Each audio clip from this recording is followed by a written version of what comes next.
Irmãos, bom dia a todos, graça e paz da parte do Senhor.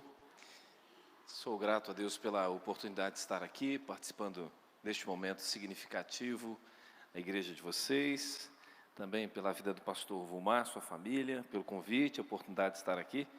Estou acompanhado pela minha esposa e os meus filhos, estavam aqui, acabaram. A Leila, o Pedro e o Arthur. Como disse o pastor Vulmar, a gente veio lá de Belo Horizonte, deixamos nossos queijos para trás, aquela coisa toda. Eu tenho dito lá na igreja que mineiro faz queijo com queijo dentro. Você já comeu? Estive lá recentemente no mercado central de Belo Horizonte, comprando um queijo com requeijão dentro, não é? Eu olhei, isso é coisa de mineiro mesmo, né? De alguma maneira a gente tem experimentado, é claro que numa condição muito específica, a parte da realidade deste trabalho também missionário, deixando o lugar onde a gente foi criado, onde a gente conhece pessoas, amigos, familiares, atividades, e vindo para São Paulo para servir ao Senhor Jesus. E a intenção é essa, servir ao Senhor Jesus. Creio que é sempre assim. A pergunta é: o que Jesus quer que eu faça? Onde Ele me quer? Onde eu serei mais útil ao reino de Deus? E a ideia é tentar ter a sensibilidade para ouvir a voz do Senhor, o direcionamento, e aí a gente vai, leva a família, e o objetivo de fato é glorificar o nome de Deus. Então louvo muito a Deus pela vida do Vulmar, sua família, pela igreja, o conselho, tudo que vocês têm feito, cada missionário, enfim, de alguma maneira o reino de Deus tem avançado através do nosso trabalho. Trago um abraço também da nossa igreja, igreja de Pirituba. Nossa igreja tem 52 anos, lá na região noroeste de São Paulo. Ontem tivemos um momento muito festivo, organizamos mais uma igreja na região central de São Paulo, uma região mais carente, é um bairro que chama Morro Doce, trabalho que se iniciou em 2009, pela graça de Deus ontem nós organizamos aquela igreja. A igreja presbiteriana de Pirituba tem sido uma igreja plantadora de outras igrejas na região, e atualmente nós ainda temos trabalhos missionários, temos uma igreja na Bahia, né? Pensa, uma igreja lá na Bahia, uma missionária mantida lá, desde a época em que o reverendo Ricardo Agreste foi pastor da igreja. Foi um trabalho criado lá, na verdade uma história muito significativa. Uma pessoa que veio da Bahia, se converteu em São Paulo, estava vivendo em São Paulo, a vida estava boa, mas ela decidiu voltar para a Bahia para pregar para a família e para os conhecidos. Voltou e iniciou um trabalho, a igreja cresceu. Hoje nós temos uma igreja lá no Morro Doce, a missionária Marinalva. Também temos outros missionários fora do país e uma associação beneficente também em São Paulo, a Betsaida também, que nasceu na época do reverendo Ricardo. Hoje deve ter uns 100 funcionários mais ou menos, atende umas 700 famílias na região metropolitana. Temos também uma missionária no campo da igreja que se dedica à capelania no âmbito da instituição. Creio que vocês devem fazer ideia do que esse trabalho significa. Às vezes muito difícil, falta muito dinheiro. Trabalhar com o governo ou com o município nem sempre é fácil, muito complicado, mas já se foram 27 anos, pela graça de Deus, temos caminhado muito bem. Então, uma alegria poder estar aqui. E eu quero compartilhar com vocês nessa manhã um texto da Escritura que se encontra na Epístola de Paulo aos Efésios. Nós leremos do capítulo 15, na verdade do verso 15 até o verso 23. Efésios, capítulo 1, do verso 15 ao verso 23.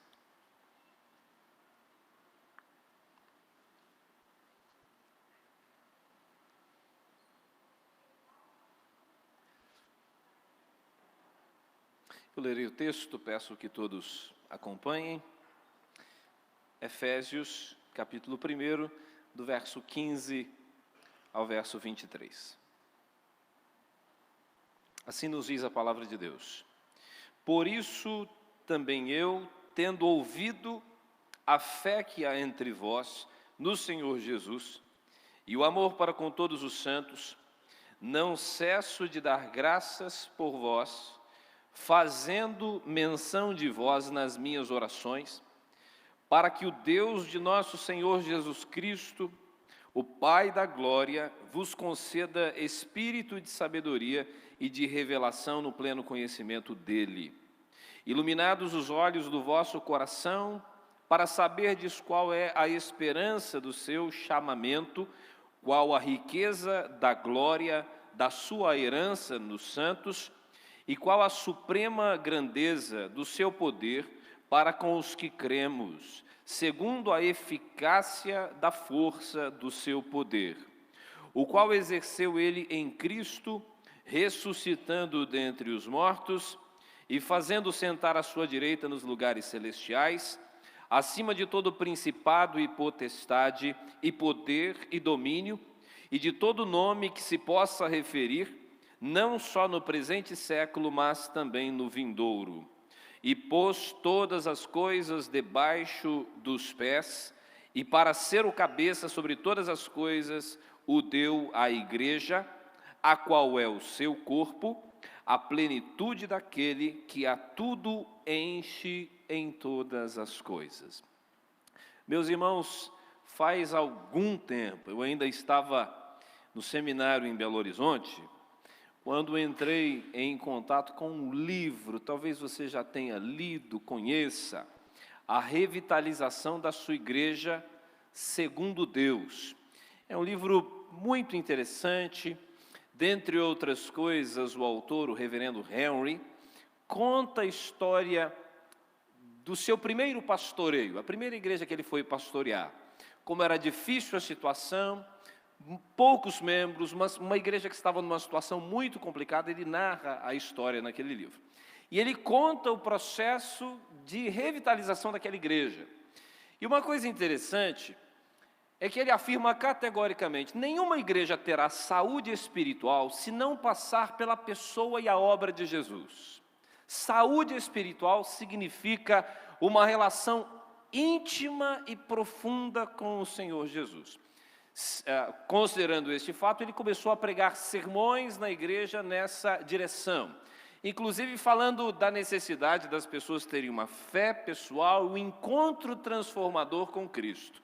E dizia ele que é possível que pessoas estejam na igreja há muitos anos e ainda não tenham experimentado de Jesus dessa maneira. Portanto, ele começou a pregar nessa linha, e numa determinada ocasião, ele combinou com uma pessoa que tocava o órgão nos cultos, que no momento oportuno ela fosse à frente e fizesse um fundo musical, porque ele convidaria as pessoas, faria um apelo para que elas viessem à frente. Segundo ele, quando ele foi fazer o apelo, não teve música. Se ele foi procurar a organista, ela estava ajoelhada na frente, diante do púlpito.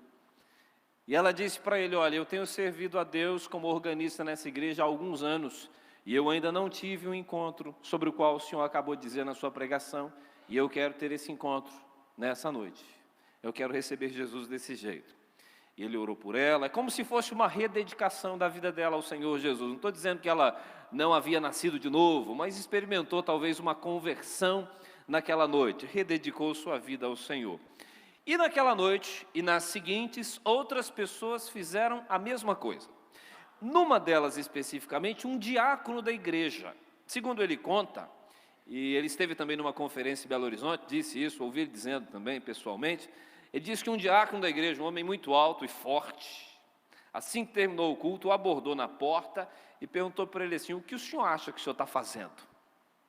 Se ele que ficou meio assustado, o homem era grande, o diácono da igreja, ele disse: estou pregando o evangelho, falando da necessidade de se ter uma fé pessoal, um encontro transformador com o Senhor Jesus, e as pessoas estão desejando isso. Ele disse: pois bem, eu quero a mesma coisa, porque há anos tenho servido como diácono nessa igreja e ainda também não tive este encontro transformador e pessoal com o Senhor Jesus. Aí o pastor disse assim: eu posso orar por você agora? Ele disse: não, eu quero ir à frente da igreja e pedir perdão para os meus irmãos, porque eu tenho servido como diácono, eu tenho sido um péssimo diácono, eu quero pedir perdão aos irmãos.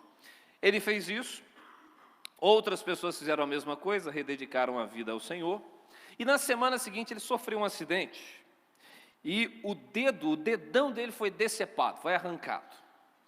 Ele foi hospitalizado, o dedo foi recolocado no lugar, e o pastor foi visitá-lo. Aí conversou com ele, falando dos desafios da vida cristã, enfim, prestou assistência pastoral devida.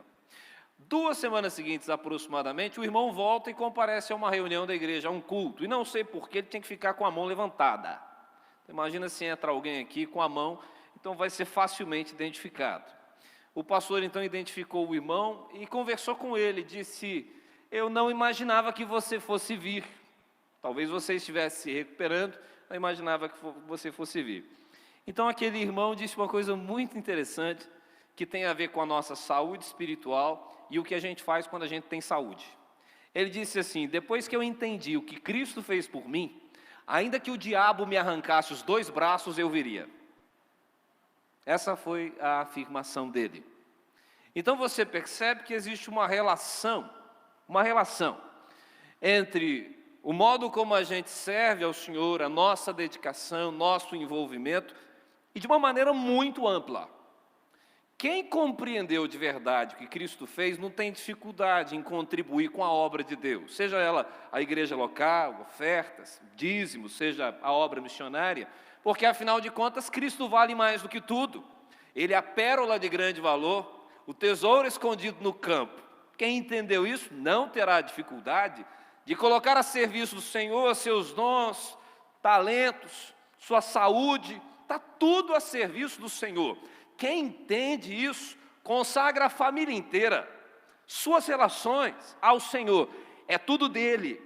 É a cristianização completa da vida inteira. Tudo na minha vida é de Jesus, é por causa do que Ele fez, é para promovê-lo, é para torná-lo conhecido.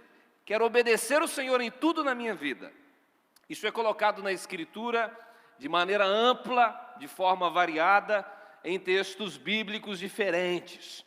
Conhecemos, por exemplo, o texto, quando Paulo escreve aos Coríntios, e ele diz, portanto, 1 Coríntios 10, 31, portanto, quer comais, quer bebais, ou façais qualquer outra coisa, fazei tudo para a glória de Deus. É interessante que você talvez já deve ter lido aquele livro escrito pelo sociólogo alemão Max Weber, sobre a ética protestante e o espírito do capitalismo. Ele tenta mostrar a relação entre o capitalismo moderno que nasceu e a influência da crença protestante sobre o nascimento desse capitalismo. E ao avaliar a crença protestante ou calvinista, ele diz várias coisas. E uma delas é interessante. Ele diz que o calvinista é bibliocrata. E ele estava certo. Governado pela Bíblia. De outra forma, o catecismo, os nossos catecismos dizem que para nós a Bíblia é uma regra infalível de fé e prática. De fato, somos governados pela palavra de Deus. Weber também disse que o protestantismo propôs a cristianização completa da vida inteira. Isso inclui o trabalho e a exploração de atividade econômica. Verdade? Nós ainda propomos isso. Tudo na vida tem a ver com o Senhor Jesus. E ele também disse que o protestantismo propôs uma outra coisa. A vida deve ser vivida em maiorem gloriam Dei, para a maior glória de Deus. E ele também está certo. A nossa crença, a nossa fé diz isso. Tudo é para Jesus, tudo é para a glória de Deus. A coisa caminha em tal direção, vou mencionar um fato aqui, ocorrido nos Estados Unidos, com um confeiteiro chamado Jack Phillips. O Jack tem uma confeitaria, e numa determinada ocasião ele foi procurado por 2 homossexuais que iriam se casar, e eles pediram que o Jack fizesse um bolo personalizado. Personalizado. O confeiteiro disse que venderia os bolos que estavam expostos. Eu vendo que estão aqui, posso vender o bolo de aniversário, como vendo para todos os clientes. Mas eu usar o meu dom e o meu talento para criar um bolo personalizado, o Jack disse, eu não posso fazer. Eu não posso fazer porque isso contraria a minha crença. Eu não posso fazer, e segundo a decisão da Suprema Corte Americana, está escrito lá na decisão, os juízes, ou o juiz, Kennedy, disse, o objetivo de Jack Phillips é agradar a Jesus com toda a sua vida. O objetivo de Jack Phillips é agradar a Deus com a sua empresa. E segundo ele entende que o objetivo de Deus é que um homem e uma mulher se unam pelo sagrado matrimônio. E se envolver com alguma coisa diferente disso, contraria o seu sistema de crença. Portanto, ele não pode fazer. A princípio, pelas leis do estado do Colorado, ele foi condenado por, de alguma maneira, estar empreendendo de maneira discriminatória. Mas, ao final do processo, a Suprema Corte norte-americana entendeu que o estado do Colorado havia assumido uma postura de ódio em relação à crença de Jack Phillips e que ele tinha uma convicção sincera de servir e agradar a Deus. Sua intenção não era desmerecer ninguém, diminuir, maltratar ninguém, tanto que ele se colocou à disposição para vender os bolos como ele vende para qualquer pessoa, mas no seu entendimento usar o seu dom, o seu talento criativo para produzir alguma coisa que contrariasse a sua fé, seria inadmissível para ele, portanto ele se negou. Portanto, na Suprema Corte americana, a decisão foi que a liberdade religiosa amparava a ação de Jack Phillips. Não era criminosa ou ilegítima, pelo contrário, era um direito assegurado pela Constituição americana e ele teve o direito assegurado. Contei este fato, muito embora eu saiba que o contexto, o conteúdo, suscita questões polêmicas, divergentes pelo mundo afora, inclusive no nosso país. Mostrei apenas com esta intenção, de evidenciar que alguém que tem essa crença sobre a qual nós estamos falando, uma crença que envolve todas as dimensões da vida, criou uma empresa para a glória de Deus. Eu tenho um negócio, o objetivo do meu negócio é glorificar a Deus. Eu tenho uma capacidade criativa e aquilo que eu produzo, o objetivo é que aquilo mostre o meu Deus, promova o meu Deus. Se eu sou um pintor, se eu sou um poeta, se eu sou um escultor, se eu sou um músico, um artesão ou qualquer que seja a minha habilidade, a minha profissão, tudo isso é para Jesus e o meu objetivo é agradá-lo. E se alguém quiser impor a mim alguma coisa que contrarie os meus sistemas de crença, a minha convicção sobre Jesus, nessa situação cogita-se da possibilidade de objeção de consciência. Não farei alguma coisa, inclusive deixarei de cumprir determinação legal, porque ela conflita com a minha fé. E se eu tiver que optar entre agradar o meu Deus e cumprir determinada legislação, que fique claro, eu vou agradar o meu Deus e pagar o preço que tiver que ser pago. Então, este princípio, meus irmãos, ele envolve a vida como um todo. Quando nós compreendemos o que Cristo fez por nós, isso nos dá essa saúde e vigor espiritual e influencia todas as dimensões da nossa vida. Eu queria muito enfatizar isso aqui. E esse compreender a obra de Cristo, como nós vamos ver nesse texto, não é só uma coisa da mente, da lógica, da racionalidade, receber informações e organizá-las dentro da cabeça. Tem a ver com uma compreensão de natureza espiritual. Para você ter uma ideia, neste texto, Paulo usa algumas expressões que demonstram o que eu estou dizendo. Espírito de sabedoria, espírito de revelação, iluminados os olhos do vosso coração. O que é espírito de sabedoria? Que saber é esse? Já fica evidente que é um saber espiritual, não apenas um saber lógico, racional.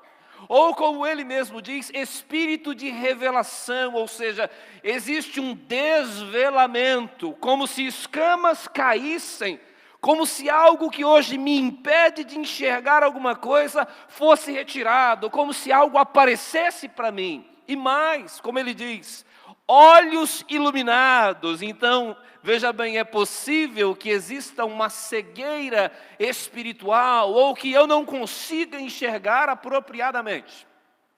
É assim que Paulo descreve este conhecimento de Cristo. É saber quem é Jesus espiritualmente falando. é conhecer a Cristo porque Deus nos mostrou dentro de nós, no lugar mais profundo que existe na nossa vida, a gente finalmente entendeu quem é Jesus e o que Ele fez por nós, para que o nosso coração enxergue quem é Jesus. Essa é a ideia. Então não estou querendo dizer que o Evangelho não passe pela mente, não é isso, que ele não envolva a racionalidade, envolve sim, mas quero dizer que ele vai para além dos limites da mente e da racionalidade, e esta é a ideia. Mas talvez a gente possa se perguntar, os crentes em Éfeso já não tinham espírito de sabedoria e de revelação, já não haviam recebido a iluminação do coração? Eles já haviam recebido. Mas sabe uma coisa interessante que Paulo está colocando aqui? É que nós podemos ter mais e melhor aquilo que já temos. Podemos ter mais e melhor. Então o meu coração pode ser mais iluminado a cada dia. Eu devo orar para que eu tenha mais e mais e mais. Eu já tive uma revelação espiritual. O Senhor já se revelou a mim. Cristo habita em mim. O meu coração o viu, a minha alma o viu, mas ela deseja mais. Então que Deus mostre mais, que Ele mostre mais. Que o Espírito Santo me dê mais luz e mais luz, para que Cristo seja cada vez mais visível dentro de mim. Eu já sei quem Ele é em alguma medida, mas eu quero mais, eu quero mais, eu quero mais. E a ideia é, isso só vai acontecer se Deus responder às nossas orações. E é maravilhoso saber que Ele responde. Não digo aqui como se isso fosse uma barreira, como se disséssemos, então estamos perdidos, não podemos produzir e ninguém pode fazer isso por nós. Deus pode fazer. Mas o que eu quero dizer, irmãos, com base nesse texto, e aqui também, de alguma maneira, revelo para vocês algo que carrego no meu coração. Acho que os pastores, os missionários, enfim, todo mundo interessado na igreja e no avanço do Evangelho sente a mesma coisa. A gente queria muito que as pessoas entendessem mais. A gente queria muito que elas servissem mais a Jesus. Que as famílias fizessem isso, que as crianças fossem assim, que os adolescentes fossem, que as pessoas se dedicassem a Deus, que pregassem o Evangelho, que Jesus fosse tudo. A gente quer muito isso. E a gente trabalha arduamente para isso. A gente prega o Evangelho pretendendo isso, mostrar Jesus e que as pessoas se comprometam com Ele. A gente presta assistência espiritual, aconselhamento, visitamos as pessoas com essa pretensão. Fazemos uma conferência missionária para que as pessoas entendam mais de Jesus, vejam mais Jesus, fiquem animadas, inflamadas por Jesus. A gente faz isso. É nossa responsabilidade, é o nosso trabalho. Mas a gente sabe que só tem um que pode fazer isso acontecer. Ou Deus faz um milagre e as pessoas entendem, ou Deus faz um milagre e a igreja se torna missionária, ou ninguém vai produzir isso. Você pode ter o programa mais bem elaborado do mundo, ele não vai produzir. A pessoa mais famosa do mundo, e nada vai acontecer. A gente se coloca de joelhos e clama a Deus por misericórdia. Deus, faça acontecer. Eu quero ver Jesus, eu quero saber mais e mais quem Ele é. Quero dedicar a minha vida a Ele, mas Senhor, eu não consigo. Eu luto e luto sozinho e a coisa não acontece. Luto sozinho e dou passos para trás, a coisa não avança. Essa é a realidade. Paulo, nesta epístola, ora mais de uma vez pela igreja. Se você avançar um pouco mais na leitura, vai ver quando Paulo diz assim: por esta causa me ponho de joelhos, como quem toma o nome de toda a família. E eu oro para que vocês compreendam a largura, a profundidade, a extensão do amor de Deus. E aí ele mesmo já estabelece um limite, que excede toda a compreensão. Toda vez que eu leio esse texto, eu me deparo com essa grandiosidade. Entendam aquilo que excede toda a compreensão. Mas Paulo, como assim? Como você pode orar dizendo que está pedindo a Deus para que eu compreenda aquilo que você já afirma ser em sua totalidade incompreensível? Por um lado, é maravilhoso perceber que é algo tão grandioso, tão além de qualquer coisa que a gente possa fazer. O amor de Deus é maravilhoso. Por outro lado, podemos ter mais e melhor aquilo que Deus já tem nos dado. Essa é a ideia. Então, meus irmãos, aquilo que eu disse no início do pastor, reverendo Henry, lá na sua igreja, revitalizar uma igreja, fazer com que a igreja tenha saúde e sirva ao Senhor, isso passa pela pessoa e pela obra de Jesus. Isso tem a ver certamente com as nossas responsabilidades, oração, jejum, exposição da palavra e todo o trabalho que nos cabe. Não estou aqui ignorando a nossa responsabilidade, sabemos o que Deus nos mandou fazer, mas o que quero dizer é que na verdade é uma ação poderosa de Deus, Deus intervindo no seio da sua igreja, Deus agindo em mim, Deus agindo em você, nos dando capacitações espirituais para entender quem o Senhor Jesus é. Então, estando aqui falando com vocês, meus irmãos, esta é a minha intenção, é o que eu quero para mim. Eu quero para mim, eu como pastor preciso disso. Senhor, se mostre, se mostre. Veja bem, isso é tão curioso, né? Contar uma história que está num livro, do jeito que está lá. Você entenda do jeito que está no livro. Sadhu Sudha Singh, um jovem indiano, conheceu o evangelho de alguma maneira através de William Carey, o missionário inglês. Foi criado no hinduísmo. Em 1904, esse livro foi escrito pelo reverendo Boanés Ribeiro. O nome do livro é O Apóstolo dos Pés Sangrentos. O jovem William Carey conheceu o evangelho, mas criado na atmosfera do hinduísmo, em conflito religioso, fez a seguinte oração: Deus, ou o Senhor me mostra que Jesus está vivo, ou eu me mato. Então o Sadhu registrou que em 1904 Jesus apareceu para ele. Esse é o registro que está lá no livro, escrito pelo reverendo Boanés Ribeiro, e insisto aqui no nome do Boanés Ribeiro, quem o conhece, conhece o modo como ele conduzia o presbiterianismo, inclusive a afirmação dele de que ninguém é obrigado a ser presbiteriano, mas se é para ser presbiteriano, então seja seriamente. Esse livro foi escrito por ele. E aí o jovem Sadhu procura o pai dele e diz assim: pai, Jesus apareceu para mim, eu descobri que ele está vivo, e a partir de hoje eu entrego a minha vida a ele. Ele foi expulso de casa, perseguido. E aí o Sudha, a primeira noite que ele dormiu fora de casa, ele disse uma coisa que sempre me chama a atenção, quando eu me lembro do livro, ele disse assim: aquela foi a primeira noite que eu dormi fora de casa na rua, e foi a primeira noite que eu dormi no céu. É a minha primeira noite no céu. De que natureza foi a experiência que o Sadhu teve, meus irmãos? Deus sabe.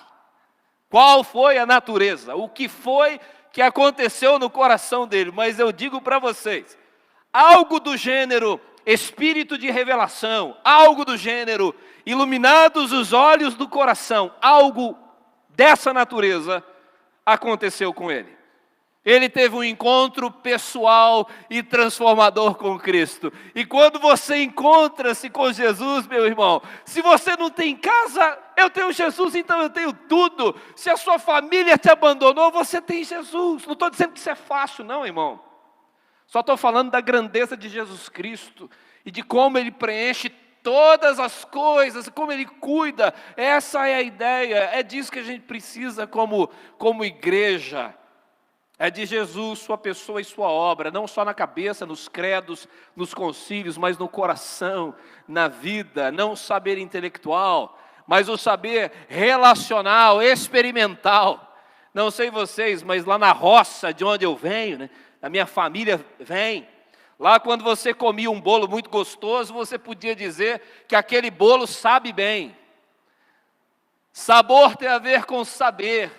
Sabor tem a ver com saborear, ou saber tem a ver com saborear. Na Escritura, conhecimento é relacional. Quando um homem ia se relacionar sexualmente com uma mulher, a Escritura registra que ele a conheceu. De alguma maneira, a palavra conhecer na Escritura é um hebraísmo do Novo Testamento, ou seja, carrega um significado, um sentido da língua hebraica no Novo Testamento.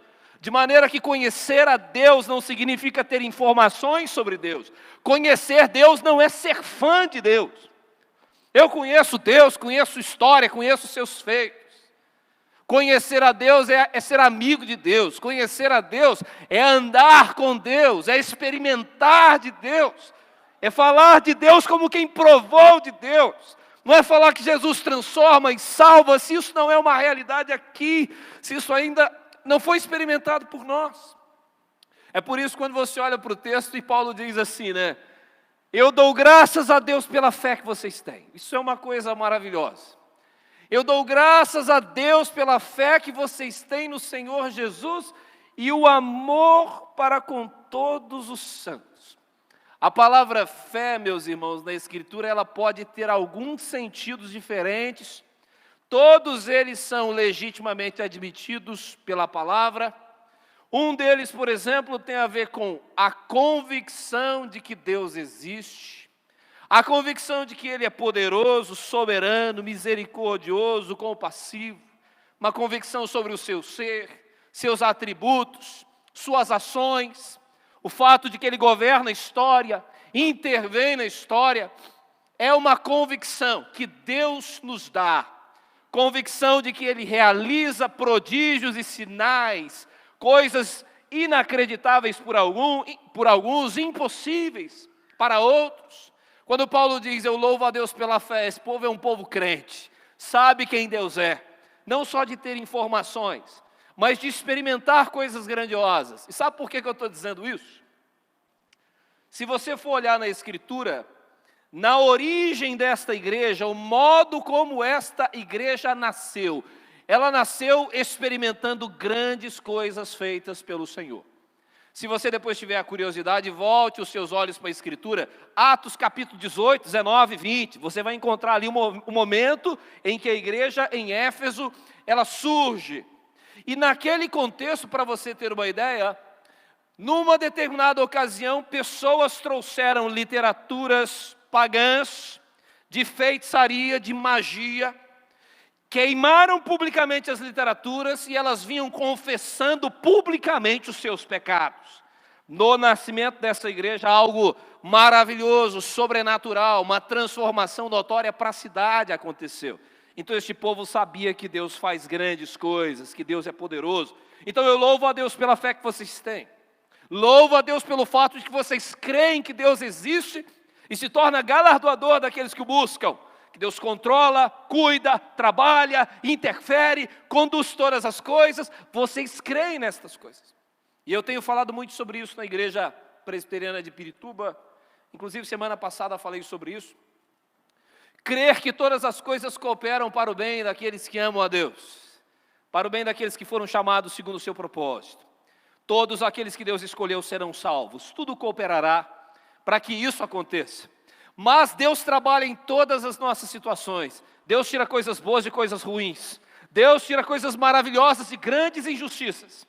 Ter a convicção de que Deus trabalha na nossa história, Deus trabalha a nosso favor, que Ele cuida de cada detalhe, que Ele está conosco. Ter essa convicção é uma graça de Deus, porque a gente não consegue sozinho. Dependendo da dor e do sofrimento, você questiona a existência de Deus. Tem gente que questiona se Deus de fato está cuidando, se Deus de fato ama. Há situações muito difíceis. Numa ocasião, eu vivenciei isso.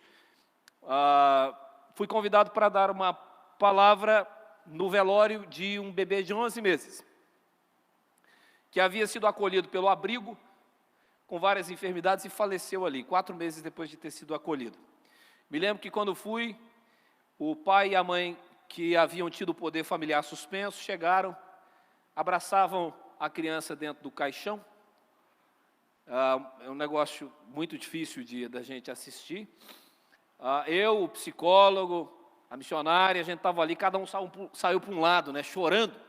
Cada um saiu para um lado. Eu perguntei para o gestor do abrigo, então, é para eu falar alguma coisa? Tem certeza que é para eu falar alguma coisa? O que eu vou dizer? E eu pedi muito a Deus, né, misericórdia. Deus, o que eu vou falar?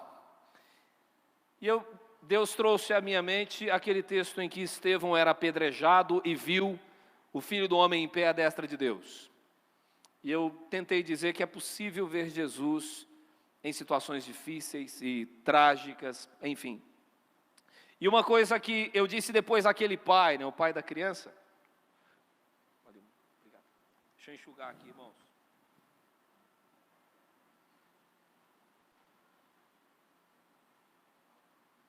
Uma coisa que eu disse para esse homem depois foi o seguinte: você pode ficar com raiva de Deus, você pode brigar com Deus, pode fazer isso, mas isso só vai aumentar a sua dor. A outra opção é, mesmo chorando, mesmo sem entender as coisas, procura Jesus e dá em Jesus um abraço, que Ele vai cuidar de você. Você pode não entender, a gente não entende muita coisa. Não estou negando o controle de Deus, eu sei que Deus controla tudo e tudo vem dEle. E se você já teve esse tipo de experiência, sabe do que eu estou falando. É fácil admitir que Deus controla quando Ele te favorece. Agora não é fácil quando Ele te quebra todo. Alguém aqui já foi quebrado por Deus? Já teve sua família quebrada por Deus? Já sofreu?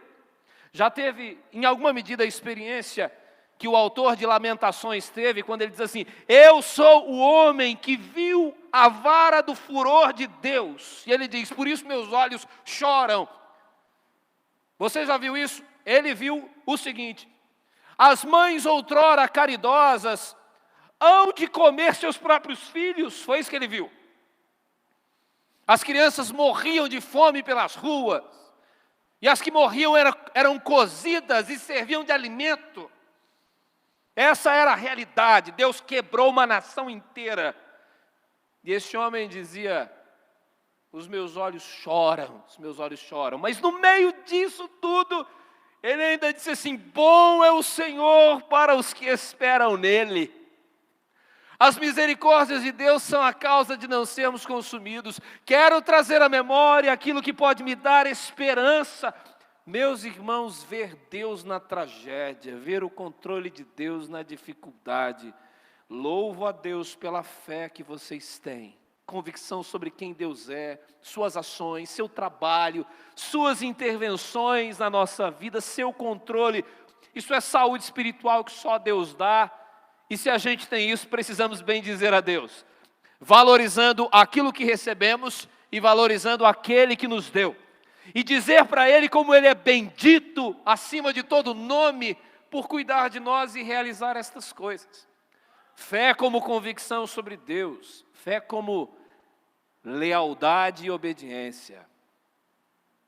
Meus irmãos, quando a gente pensa em fé nessa perspectiva, fé como obediência, eu separei alguns textos aqui para vocês terem uma ideia do que Jesus exige daquele que quer ser seu discípulo.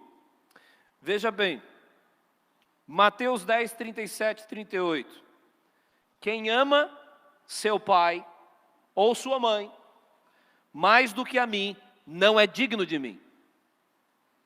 Quem ama seu filho ou sua filha mais do que a mim, não é digno de mim. E quem não toma a sua cruz e não me segue, não é digno de mim. O mesmo texto, só que com alguns detalhes a mais. Lucas 14, 26, 27 e 33. Se alguém vem a mim e ama a seu pai, sua mãe, sua mulher, seus filhos, seus irmãos e irmãs, e até sua própria vida mais do que a mim, não pode ser meu discípulo. E aquele que não carrega a sua cruz e não me segue, não pode ser meu discípulo. Da mesma forma, qualquer um de vocês que não renunciar a tudo que possui, não pode ser meu discípulo. Os detalhes que diferenciam um texto de outro, você nota na diferença. Em um deles, não é digno de mim, não é digno de mim, não é digno de mim. O outro texto, não pode ser meu discípulo, não pode ser meu discípulo, não pode ser meu discípulo. O discípulo faz tudo aquilo que o mestre mandar. Essa é a realidade. Fé como obediência. O discípulo faz o que o mestre mandar. Eu já aconselhei casais que estavam querendo se separar e casais crentes. E geralmente um aparece e diz assim: pastor, essa mulher, deixa eu te falar quem é essa mulher, pastor. Eu falei: não precisa, irmão, nós já sabemos. Uma pecadora miserável, não é? Isso aí. Beleza. Resume nessa. Tá. Aí a irmã: mas pastor, esse também sei. Isso, um pecador miserável também. E Deus pegou todos vocês, pecadores, gente da pior espécie, e uniu. Não é isso? Colocou debaixo do mesmo teto e mandou você amar a sua esposa como Cristo amou a igreja. É um desafio assim bem pequeno para você. E falou para a mulher respeitar o marido assim como ela respeita o seu Senhor. Está fácil, não está? Quais as razões você tem para ir embora? Abandonar tudo, jogar tudo? Tem várias razões? Várias razões. Mas a pergunta não é o que você pensa e o que você quer. Você é discípulo de Jesus? O que Ele mandou você fazer? A pergunta é só essa, irmão. Jesus te mandou fazer o quê, irmão? Obedecer. O que Ele mandou fazer em relação a casamento? Aquilo que Deus ajuntou? Não separe o homem. Você é discípulo de Jesus? Faz o que Ele manda. Se você não fizer, não me vem com essa história que é discípulo de Jesus. É um discípulo da pior qualidade. Está doente, afastado, aborrecido, atribulado, longe de Deus. Precisa se arrepender e consertar a vida. Há um tempo atrás, a gente fez uma escola de líderes lá na Igreja Presbiteriana de Pirituba. Lendo esses textos, eu tentei chegar a uma definição do que significaria ser um discípulo de Jesus. Eu queria ler para vocês. A definição é mais ou menos a seguinte: somente pode ser discípulo de Cristo aquele que foi por Ele primeiramente e soberanamente amado. Só é discípulo de Jesus quem Ele escolhe. Se Jesus escolhe, pode ser. Se Jesus não escolhe, não pode ser. Se Jesus ama primeiro, pode ser discípulo. E escolhido para ser, por Jesus educado, com teoria e prática, por meio de uma cotidiana e íntima convivência. Leia depois os evangelhos e você vai perceber que Jesus chamou pessoas para estarem com Ele, para depois os enviar. Primeiro você convive com Jesus e aprende com Jesus a ser como Ele. Então o discípulo tem convivência íntima e cotidiana com o Senhor Jesus. Para, além disso, então, para ser semelhante a Ele, refletindo o seu caráter no mundo, amando como Ele amou, de tal maneira que os homens vejam as boas obras e glorifiquem ao Pai que está nos céus, novos seguidores de Jesus.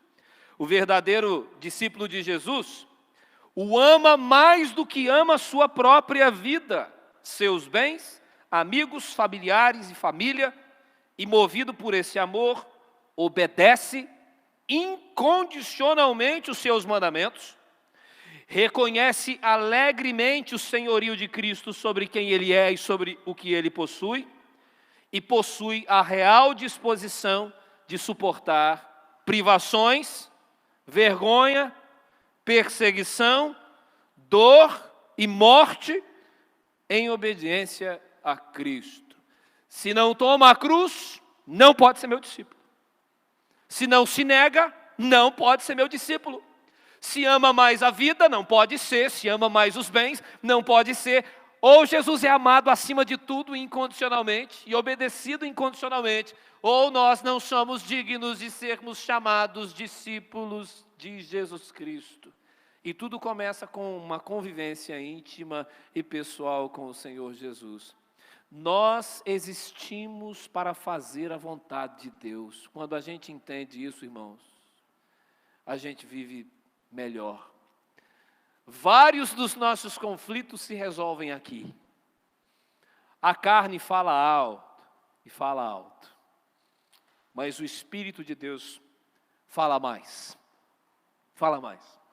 Imagine se você, não sei se você já pensou nisso. Eu não suportaria isso nem aquilo outro.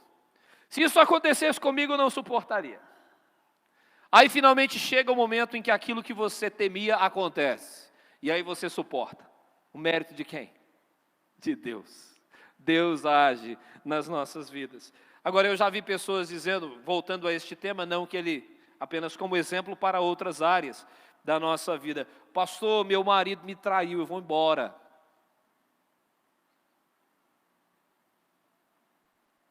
Eu tenho motivos para ir embora. É legítimo que eu vá embora. Mais uma vez, essa pergunta é a pergunta central. O que Jesus quer que você faça? O que Jesus quer que você faça? A gente pode pegar alguns textos. Já perdoei 7 vezes, não está bom? Já perdoei 7 vezes esse homem. Já está acima da medida. O que Jesus diria diante dessa colocação? Não digo até 7, mas até 70 vezes 7. Quem é casado aqui pode dizer melhor. É possível perdoar quantas vezes durante um dia? Quem é casado geralmente perdoa quantas vezes durante um dia? Se o limite fosse 7, alguém estaria casado aqui, irmão? Alguém estaria casado? Só, no dia que você foi casar, o pastor vira um para o outro, o limite é 7. O limite é estar casado, mas o limite é 7. Passou disso aí, vem do maligno, está fora e pode se separar. Não. Sabe uma coisa que Jesus falou, quando Jesus fala de carta de divórcio? Jesus fala assim, Moisés deu carta de divórcio por causa da dureza do vosso coração. E a palavra fala por si. Eu não quero ser governado por um coração duro, você quer? Você quer resumir a sua existência a isso? Eu sou uma pessoa que tem um coração duro e Ele manda, Ele me governa. Então, quando acontece alguma coisa, eu sei o que Jesus falou, mas o meu coração fala outra coisa, e eu obedeço o meu coração, e essa é a realidade. Mas essa mulher fez isso, fez aquilo outro, aí você para e pensa assim, e Deus quando te perdoou, você era quem? Irmãos, quando a gente pensa em perdão, saúde espiritual e fé, eu digo para vocês, algumas coisas chamam muito a nossa atenção, pelo menos para mim. Lembra da parábola que Jesus contou? De um rei que chama as pessoas para o acerto de contas. E tinha um homem que tinha uma dívida impagável, e ele aparece para pedir o perdão da dívida, né? Ele chora, implora, e o rei perdoa a dívida dele. Ele sai dali, ao invés de estar alegre, feliz, leve, ele sai dali e encontra alguém que o devia uma quantia muito inferior, o agarra pelo pescoço, o sacode, você me paga, miserável, que você me deve. Aí ficaram sabendo da conduta dele e foram falar para o rei. O senhor ficou sabendo que aquele cidadão que o senhor perdoou estava agarrando o outro lá na esquina e exigindo dele? Manda trazer ele aqui que nós vamos ter outra conversa agora. Joga ele na prisão e deixa ele lá até que ele pague o último centavo que ele deve. Detalhe, a dívida era impagável. A dívida era impagável. A parábola fala por si mais uma vez. Nós devemos perdoar os outros como Deus em Cristo nos perdoou. Perdão vem de Deus para nós e de nós flui para os outros. Ninguém merece perdão, nós não merecíamos e quem nos fere também não merece. Perdão é obra da graça de Deus. Perdão você concede graciosamente, ninguém merece. E perdão é um mandamento de Deus. Quando a gente vai orar, uma vez eu fiz um casamento e fundamentei a mensagem na oração dominical de Jesus, falando para o casal assim, quando Jesus diz, para Deus perdoar as nossas dívidas, assim como nós perdoamos os nossos devedores. E eu orientei o casal que eles conseguissem fazer aquela oração todos os dias, considerando a vivência que eles tinham. Que todos os dias eles pudessem pensar nessa oração e no dever da reciprocidade do perdão dentro do casamento. Pai, me perdoa assim como eu perdoo a minha esposa. Quando você vai fazer essa oração e você para e pensa assim, Pai, me perdoa como eu... Senhor, deixa eu acertar primeiro, depois eu volto aqui e a gente conversa. Não dá para prosseguir. Preciso conversar com a minha mulher, ou a mulher tem que conversar com o marido. E aí Jesus diz assim, porque se vocês não perdoarem aos homens as vossas ofensas, tampouco vosso Pai Celestial vos perdoará. Então, meus irmãos, eu estou enfatizando aqui a fé em uma dimensão, obediência incondicional, irrestrita, a todos os mandamentos do Senhor Jesus Cristo. O crente saudável, o discípulo verdadeiro de Jesus, faz a sua vontade, cumpre a sua vontade em todas as dimensões. Como eu disse a vocês, casamento é uma delas. O serviço do crente na igreja, seu compromisso com a igreja, o investimento financeiro na igreja, tudo isso tem a ver com obediência, o que Cristo quer que eu faça. E fé também, meus irmãos, como obediência é dependência, confiança, que tem muito a ver com aquilo que nós falamos sobre a convicção de quem Deus é. Isso é tão fundamental para a igreja e eu tenho experimentado muito disso na minha vida. E digo para vocês, uma das coisas mais fundamentais da vida é reconhecer a nossa fraqueza, a nossa insuficiência, a nossa incapacidade. A igreja poderosa é a igreja que sabe que é fraca, que não dá conta. O pastor que está cumprindo seu ministério apropriadamente é aquele que sabe que não dá conta e que tudo vem de Deus, que tudo vem da graça de Deus.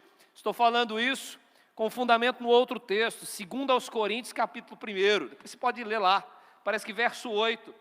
Quando Paulo diz assim, não quero, irmãos, que ignorem a natureza da tribulação que nos sobreveio quando eu estava na Ásia, porque ela foi muito além da minha capacidade de suportar. Ele chega a dizer que, olha, eu fiquei desesperado da própria vida. E numa das versões da Escritura diz assim, mas isso foi bom. Ficar desesperado da vida, angustiado e oprimido foi bom, porque aí eu aprendi que eu sou fraco.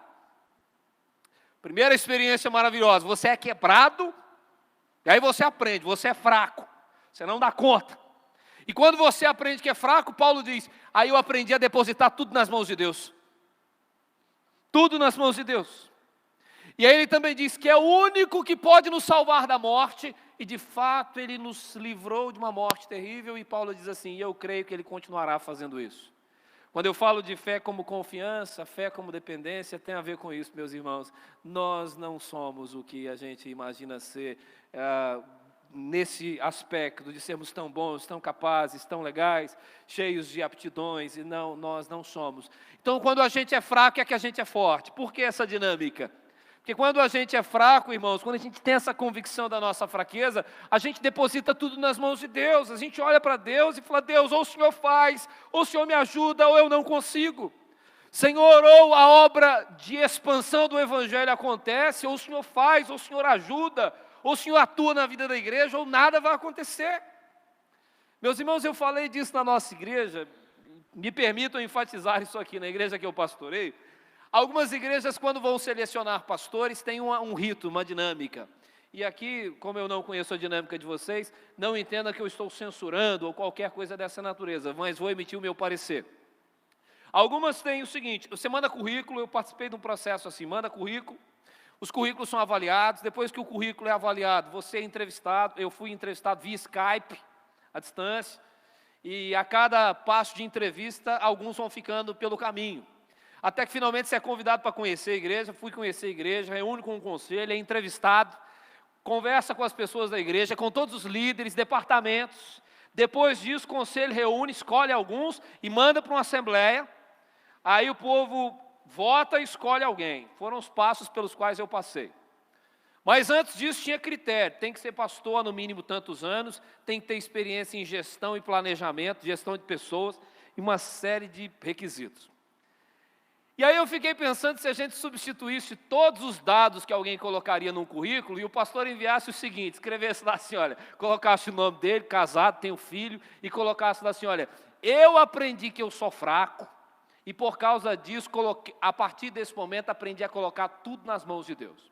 É o que eu tenho a oferecer, a minha fraqueza e a minha dependência de Deus. É a única coisa que eu tenho para oferecer. Aí eu pergunto, ele seria selecionado? Ele seria o escolhido? Sabe lá Deus. Deus o sabe, Deus o sabe.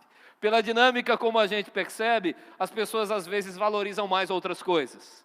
E não isso aí. Sabe por quê? Fraqueza é o tipo de coisa que se esconde. Fraqueza não se mostra.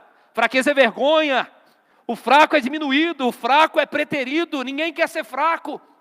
Ninguém quer torcer para o time de futebol que é fraco. Todo mundo quer o campeão. Você vai comprar um produto, é claro que algumas coisas têm lógica. Vai comprar um produto, você não quer o fraco, né? Você quer aquele que resiste, não é isso?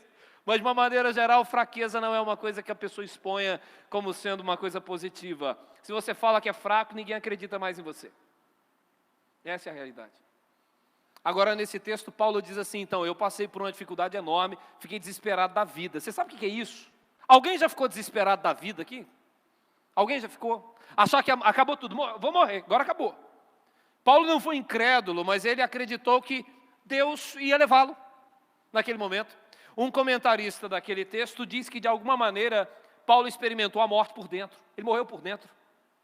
Por isso que, no texto, quando ele diz que ele acredita que Deus pode salvar, porque Deus ressuscita os mortos, quando ele fala no contexto de 2 Coríntios que Deus ressuscita os mortos, ele está dizendo, é como se Deus tivesse ressuscitado ele.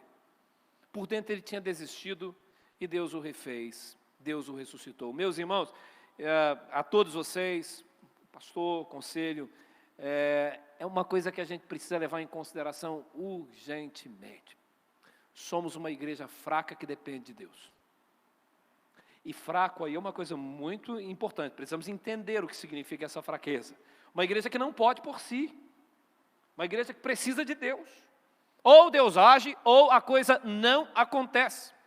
Não é uma negação dos dons e atributos, desvalorização do que Deus tem dado, de inteligência e recursos, mas é olhar para tudo que a gente tem, que veio de Deus, olhar e falar assim, então, não vamos conseguir, mesmo tendo isso, aquilo outro, se Deus não colocar a mão. Se Deus não colocar a mão. Pensando especificamente aqui em termos de pastores, né? Artigo 36 da Constituição. Você sabe o que o pastor tem que fazer, irmão? Já leu lá o que está escrito? O pastor tem que ter cultura geral, tem que ter boa teologia, tem que orar com o rebanho e pelo rebanho, tem que pastorear os jovens, os adolescentes, as crianças e por aí vai a lista. No artigo 36 não fala que o pastor tem que pastorear os idosos. Depois você lê lá no artigo 36. Então os idosos não reclamam, é uma questão constitucional. Está escrito lá que se o pastor tem que respeitar. Não, foi um erro, né? Veja bem, fizeram a Constituição e os idosos não aparecem lá. Tem que cuidar dos jovens para baixo, né? Essa não é a realidade. Nós temos uma secretaria do trabalho com idosos na Igreja Presbiteriana do Brasil, né? Foi apenas um erro.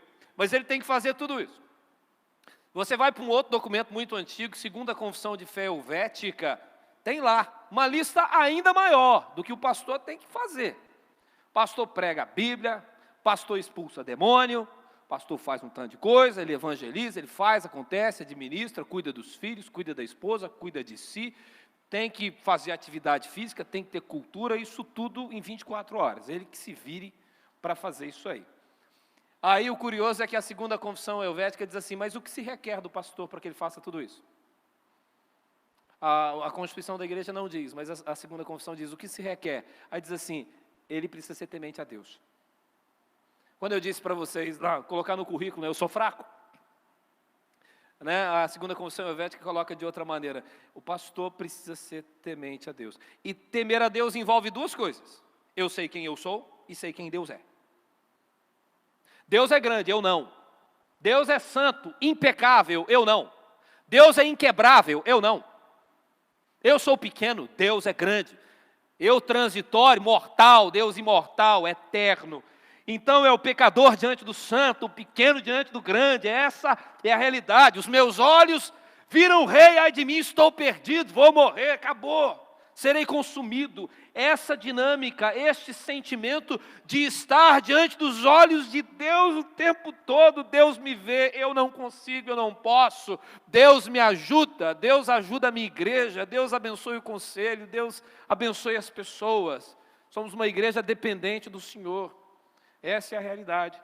Essa semana estava relendo um texto, o livro lá do Abraham Kuyper sobre o calvinismo, para encerrar esse momento. Ele disse uma coisa muito interessante sobre a fé cristã. Ele diz assim, o calvinista está diante da face de Deus. Diante da face de Deus. Deus nos vê o tempo todo. E o crente sabe que haverá um último julgamento. E toda a sua peregrinação será avaliada. Se ele viveu para a glória de Deus e viveu segundo os mandamentos de Deus. Um dia nós prestaremos contas a Deus e isso exerce uma pressão sobre nós. A majestade de Deus, a grandeza, a ira de Deus condiciona a minha vida. Eu vou fazer alguma coisa, Deus está me vendo. Eu vou deixar de fazer alguma coisa, Deus está me vendo. Isso é fundamental para que a gente tenha saúde espiritual. Que Deus possa aplicar, meus irmãos, estas palavras aos nossos corações, aos corações de vocês. Sei, como o pastor Vulmar me disse, da temática de trabalhar a saúde da igreja, seu envolvimento com a obra missionária e essa relação por uma via e por outra via, mas certamente nós sabemos qual é a fonte de onde flui, seja o envolvimento com a vida missionária ou com todas as demais responsabilidades que temos. É aos pés de Cristo, é conhecendo a Cristo, é tendo intimidade com o Senhor, espírito de sabedoria, de revelação, olhos iluminados, vida para a glória de Deus, cristianização completa da vida inteira, o discípulo que ama Jesus mais do que tudo nessa vida, o discípulo que obedece o Senhor Jesus e não se submete aos comandos da sua carne, o discípulo que crê, que tem convicção, que Deus age aquele que depende, que sabe que é fraco, que crê em Deus. Todas estas coisas são fundamentais se a gente quer ganhar aquele que convive conosco no trabalho, nosso vizinho, ou se a gente quer ganhar as nações. Se alguém está deixando o convívio da sua família e não é porque tem essa convicção de Cristo, o início já não é adequado. É necessário rever, porque certamente o que deve motivar deve ser essa visão tão clara sobre quem é Jesus, porque isso vai despertar o desejo. Não, é impossível andar com Jesus e não querer falar dele, irmão. A ideia é, irmão, fazer missões começa com maravilhamento. Primeiro eu me maravilho com Deus, com quem é Jesus. Maravilhoso, grande, amoroso, mudou minha vida. E aí isso me leva para a obra missionária. Se não for assim, outros interesses entram no meio e o trabalho fica prejudicado. Isso para mim e para você. Você ainda está maravilhado com Jesus? Maravilhado? Porque essa igreja em Éfeso, a Bíblia registra que ela perdeu o primeiro amor. Você lembra disso? Está escrito lá em Apocalipse 2, verso 3, o verso 5, me parece. Então, vamos ficar maravilhados com o Senhor Jesus, cheios do primeiro amor por Cristo, obediência, fidelidade, convicção, e que Deus nos livre de perdermos o primeiro amor. Se a gente perde o primeiro amor, a gente adoece, a igreja adoece, e a gente não consegue servir a Deus. Vamos orar, feche os seus olhos, vamos nos colocar diante do Senhor. Pai, te damos graças pelo privilégio de nos reunirmos aqui nessa manhã tão alegre, de sermos abençoados de formas variadas, de sabermos daquilo que o Senhor Deus tem feito no mundo, através de irmãos e irmãs, de famílias, de poder, ó Deus, perceber o envolvimento da igreja do Senhor com este trabalho. Louvado seja o Senhor. E te pedimos, ó Deus, mais saúde espiritual para fazermos mais melhor. O Senhor abençoe, ó Deus, essa igreja. Como Paulo louvou no passado a fé que havia na igreja em Éfeso, também te louvo pela fé e pelo amor que existem nessa igreja, pelo trabalho, pela obediência, ó Deus, pela convicção que eles têm sobre o Senhor Jesus. Mas assim como Paulo orou pelos crentes do passado, nós oramos neste momento também por esta igreja, por esses queridos, para que o Senhor dê a eles mais fé, mais amor, mais conhecimento, mais do Senhor Jesus, mais dependência, mais obediência, em nome de Jesus, para que se dediquem ainda mais ao trabalho do Senhor e mais pessoas sejam abençoadas pela instrumentalidade desta igreja. Oramos, ó Deus, em nome de Jesus. Amém. Deus abençoe, irmãos. Muito obrigado, pastor Fulmar.